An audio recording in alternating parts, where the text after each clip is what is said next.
Hi friends, నమస్తే, good morning. ఎలా ఉన్నారు? బాగున్నారండి? ఇదిగోండి పక్కన మన ఇంటి గోడమ్మటి చింత చెట్టు ఉంది, చూసారా అండి? చక్కగా చిగురు వచ్చింది, చూడండి ఎంత బాగుందో, లేత చిగురు.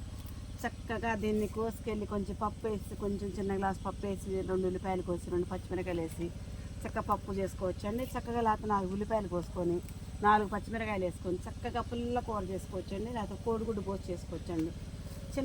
చిన్న బౌల్ పప్పు వేసుకొని చేసుకుని ఇంకా చాలా బాగుంటుందండి. అది పుల్లగా ఉంటుంది. చెంచీరు కూడా మాది భలే ఉంటుంది అసలు. చెంచీరు అసలు ఎప్పుడు కూడా మారెడ్డిగా నరికేస్తా, పురుగులు వస్తాయి అంటున్నా కానీ నేను అసలు చెట్టు నరకనివ్వనండి. ఇంటి దగ్గర ఉంటే ఉపయోగం ఏంటంటే చూసారండి, ఇదిగోండి ఒక కోడిగుడ్డు వేసి 2 ఉల్లిపాయలు కోసి 2 పచ్చిమిరకాయలు వేసి చక్కగా ఈరోజు నేను చింత చిగురు కూర చేస్తానండి.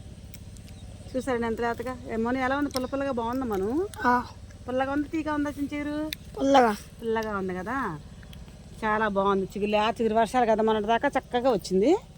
చక్కగా ఇది తీసుకెళ్ళి మనం ఇప్పుడు కర్రీ చేసుకుందామే. చూసారండి చక్కగా చింతచిగురు ఎంత బాగుంది. ఇదిగోండి ఇంత దొరికిందండి. ఇదిగోండి